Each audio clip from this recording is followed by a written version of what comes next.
नमस्कार दोस्तों, मैं विवेक पंडित आपका हार्दिक अभिनंदन, वंदन और स्वागत करता हूं अपने चैनल क्राइम स्टोरी बाय विवेक पर, जहां हम आपको हर बार एक नई और दिलचस्प अपराध की कहानी सुनाते हैं। अगर आप हमारे साथ इस रोमांचक सफर का हिस्सा बनना चाहते हैं तो चैनल को सब्सक्राइब जरूर करें और घंटे के बटन को दबाएं ताकि हमारी हर कहानी आप तक सबसे पहले पहुंचे। दोस्तों, आज की कहानी मध्य प्रदेश के गुना जिले की है।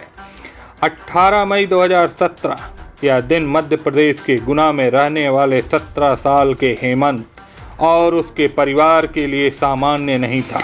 उस दिन हेमंत अपने पिता से 40,000 लेकर एक सेकंड हैंड बाइक खरीदने के लिए घर से निकला था। बाइक की डील पहले से ही तय हो चुकी थी और अब वह पैसे लेकर अपने दोस्तों के साथ बाइक लेने गया था। लेकिन जब हेमंत काफी देर तक घर वापस नहीं लौटा तो परिवार में चिंता का माहौल बन गया। हेमंत के पिता अंतर सिंह ने बार बार उसके मोबाइल पर फोन किया, लेकिन हर बार फोन बंद मिला।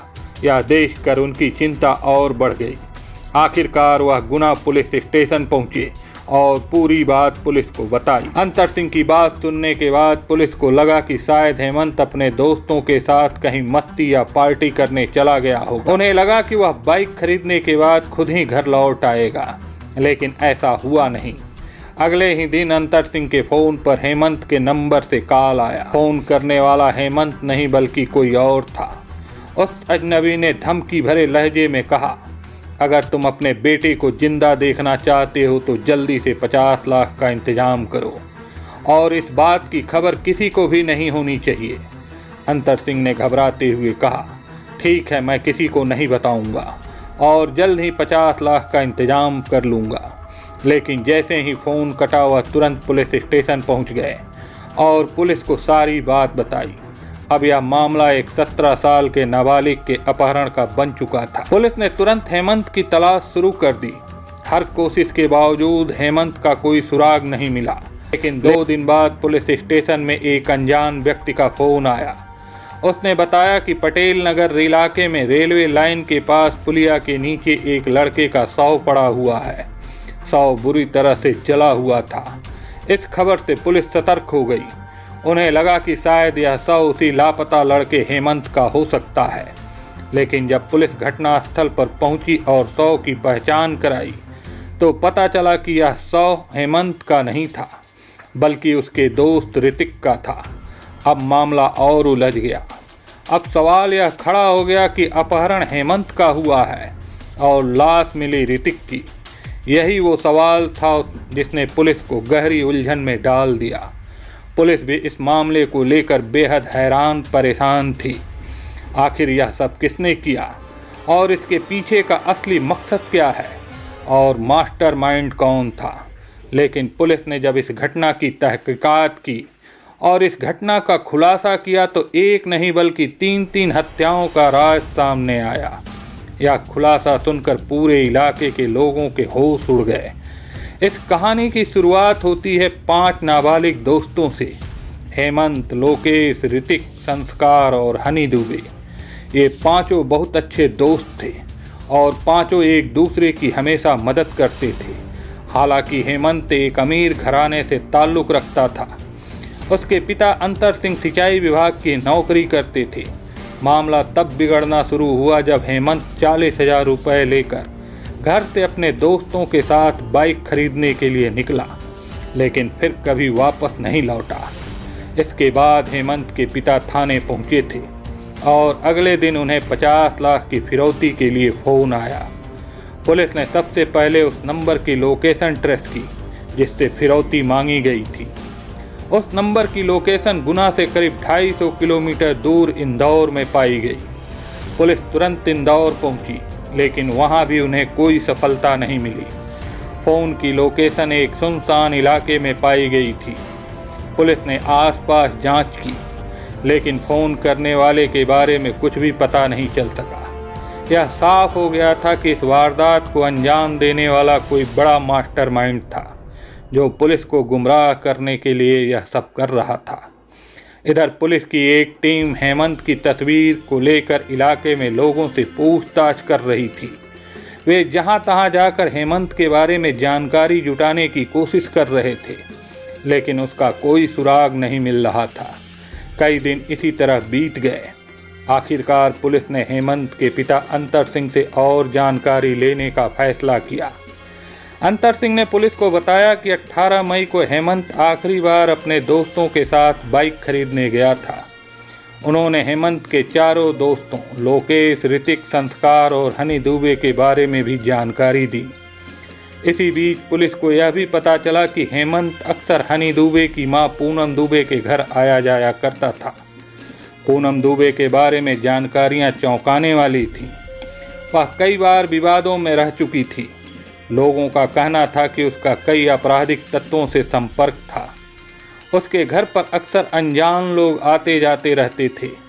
वहां युवकों की टोली शराब और सिगरेट पीते हुए देखी जाती थी। यहाँ तक कि वह एक मंदिर की जमीन पर कब्जा करने की कोशिश में भी चर्चा में रही थी। हालांकि वह इसमें सफल नहीं हो पाई थी। अंतर सिंह ने बताया कि उन्होंने हेमंत को पूनम दुबे के घर जाने से मना किया था, लेकिन वह उनकी बात नहीं मानता था। इन बातों का पता चलते ही पुलिस ने सबसे पहले हेमंत के चारों दोस्तों को तलाशने का काम शुरू किया। जांच में पता चला कि उनमें से 3 दोस्त लोकेश, हनी दुबे और संस्कार अपने घरों पर मौजूद थे, लेकिन चौथा दोस्त ऋतिक लापता था और उसके लापता होने से पुलिस का शक उस पर गहराने लगा कि हो न हो हेमंत के गायब होने में ऋतिक का ही हाथ हो। तो पुलिस ने उसकी तलाश शुरू कर दी। इसी दौरान पटेल नगर में एक पुलिया के नीचे से पुलिस को एक जली हुई लाश मिली, जो ऋतिक की बताई गई। शव के गले और शरीर पर हथियार से वार किए जाने के निशान थे।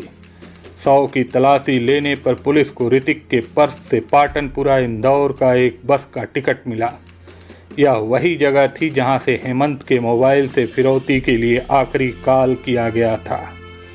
इस सुराग से पुलिस को शक हुआ कि हेमंत के अपहरण में उसके दोस्तों का ही हाथ हो सकता है। इसके बाद पुलिस ने लोकेश, हनी दुबे और संस्कार को थाने बुलाकर पूछताछ की। हालांकि वे तीनों नाबालिग थे, इसलिए उनसे ज़्यादा सख्ती से पूछताछ नहीं की जा सकी। उनके खिलाफ अभी तक कोई ठोस सबूत भी नहीं था।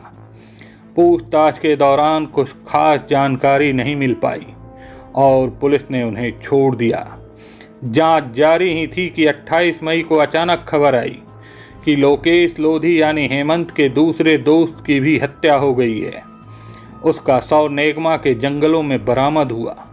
लोकेश को भी उसी तरह मारा गया था जैसे ऋतिक को मारा गया था। अब पुलिस के सामने यह साफ हो गया था कि हेमंत के दोस्तों को एक एक करके निशाना बनाया जा रहा था। ऋतिक और लोकेश की हत्या के तरीके से यह अंदेशा और पुख्ता हो गया कि इन घटनाओं को अंजाम देने वाला या तो एक ही शख्स है या फिर मास्टरमाइंड को डर था कि ये दोस्त पकड़े जाने पर पुलिस के सामने कुछ राज ना खोल दें। इसलिए पुलिस ने अपनी जांच का दायरा और बढ़ा दिया। एक तरफ वे हेमंत की तलाश कर रहे थे, तो दूसरी ओर इन सिलसिलेवार हत्याओं के पीछे के मास्टरमाइंड को पकड़ने की कोशिश कर रहे थे। इन सभी घटनाओं और मिले सुरागों के आधार पर पुलिस का सीधा शक अब पूनम दुबे पर जा रहा था। जांच के दौरान कुछ ऐसे तथ्य भी सामने आए जो पूनम की तरफ ही इशारा कर रहे थे। पुलिस ने बिना समय गंवाए पूनम के घर छापा मारा और उसे थाने ले आई। लेकिन हैरानी की बात यह थी कि जैसे ही पूनम दुबे को थाने लाया गया, उसके बचाव में कई लोगों के फ़ोन आने लगे। यह बात पुलिस के शक को और भी गहरा कर गई। अब पुलिस ने पूनम के साथ साथ उसके बेटे हनी दुबे और हेमंत के अन्य दोस्त संस्कार को भी गिरफ्तार कर लिया। इस बार उनसे सख्ती से पूछताछ की गई। पूछताछ के दौरान ऐसी चौंकाने वाली कहानी सामने आई जिसने हर किसी को हैरान कर दिया। पता चला कि पूनम दुबे शुरू से ही लालची और पैसे की भूखी महिला थी। उसे लग्जरी जिंदगी जीने का शौक था और इसके लिए वह किसी भी हद तक जा सकती। धीरे धीरे पूनम ने गलत रास्ता अपनाना शुरू कर दिया। उसके घर पर अनजान लोगों का आना जाना आम हो गया था। सब कुछ ठीक ठाक चल रहा था, लेकिन समस्या तब शुरू हुई जब पूनम के बेटे हनी दुबे की दोस्ती हेमंत मीणा से हुई। हेमंत पूनम के घर भी आने जाने लगा।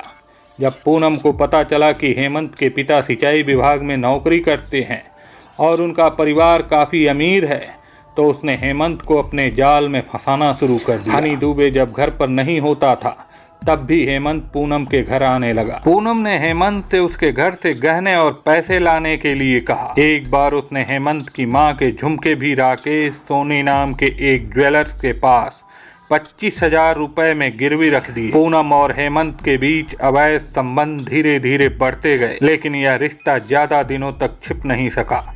एक दिन हनी दुबे को अपनी मां और हेमंत के इस रिश्ते के बारे में पता चल गया। यह बात जानने के बाद हनी दुबे के मन में हेमंत के लिए गहरी नफरत पैदा हो गई। उसी दिन हनी ने मन ही मन फैसला कर लिया कि वह हेमंत को खत्म कर देगा। यह नफरत और बदले की आग इस कहानी को और भी भयावह मोड़ पर ले जाने वाली थी। हनी दुबे अपने इरादों को अंजाम देने के लिए सही मौके की तलाश में था। आखिरकार वह मौका उसे तब मिला जब हेमंत अपने घर से 40,000 लेकर हनी दुबे के साथ सेकेंड हैंड बाइक खरीदने निकला। हनी दुबे ने हेमंत से छुपकर अपने बाकी दोस्तों को भी मोटरसाइकिल खरीदने की पार्टी के बहाने नेगमा के जंगलों में बुला लिया। वह खुद हेमंत के साथ अपनी स्कूटी से वहां पहुंचा। जंगल में पहुंचकर उन्होंने बियर पार्टी शुरू की।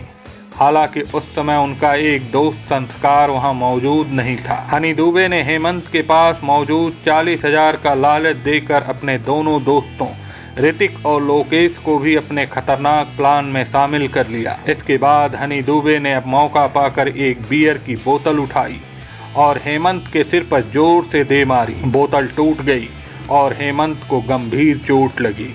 इससे पहले कि हेमंत कुछ समझ पाता, हनी ने टूटी हुई बोतल से उसके सिर पर कई वार कर दिए। हेमंत जमीन पर गिरकर तड़पने लगा।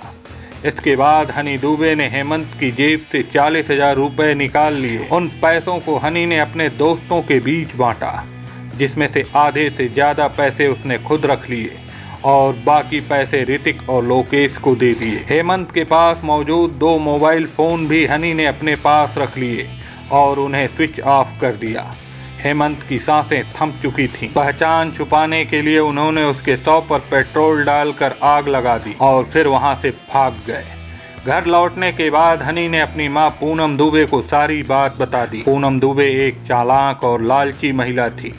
उसने अपने बेटे के अपराध को छुपाने के लिए एक खतरनाक षड्यंत्र रचा। उसने ऋतिक को हेमंत का मोबाइल लेकर इंदौर जाने और वहां से हेमंत के पिता को फोन कर 50 लाख रुपए की फिरौती मांगने का प्लान बनाया और ऋतिक को इंदौर भेजकर फिरौती वाला फोन भी हेमंत के पिता को करवाया, जिससे पुलिस को यह लगे कि हेमंत का अपहरण हो गया है। हालांकि अब सवाल यह था कि ऋतिक का कत्ल किसने किया और क्यों किया। इस पर पूनम ने पुलिस को बताया कि इंदौर से लौटने के बाद ऋतिक और लोकेश उसे ब्लैकमेल करने लगे थे। उन्होंने धमकी दी कि अगर उन्हें फिरौती की रकम का हिस्सा नहीं दिया गया तो वे पुलिस को सब कुछ बता देंगे। पूनम ने उन दोनों को रास्ते से हटाने का प्लान बनाया। 25 मई को हनी दुबे और संस्कार ने लोकेश को पैसे देने के बहाने अपनी एक्टिवा से नेगमा की ओर ले गए। रास्ते में नाना खेड़ी पेट्रोल पंप पर उन्होंने लोकेश से ही कोल्ड ड्रिंक की एक खाली बोतल में 2 लीटर पेट्रोल मंगवाया। इसके बाद नेगमा के स्टॉप डैम के पास ले जाकर खुखरी से हमला करके लोकेश का कत्ल कर दिया। जैसे जैसे यह केस आगे बढ़ा, कहानी और भी खौफनाक होती चली गई। हनी दुबे और संस्कार ने एक खतरनाक योजना बनाई। उन्होंने ऋतिक को पैसे देने के बहाने एक जगह पर बुलाया। इसके बाद वे ऋतिक को लेकर पटेल नगर की पुलिया के नीचे पहुंचे।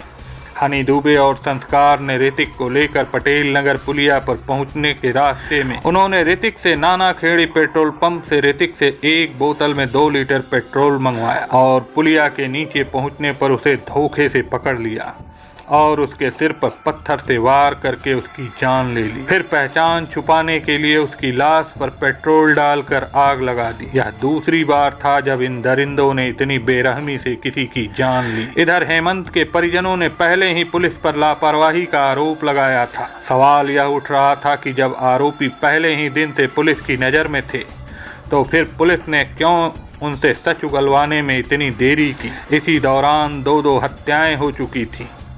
ऋतिक और लोकेश की हत्या से पहले ही हनी दुबे और संस्कार ने हेमंत को बेरहमी से मार डाला था। इस पूरे मामले में पुलिस की भूमिका संदिग्ध मानी जा रही थी, लेकिन मामला यहीं खत्म नहीं हुआ।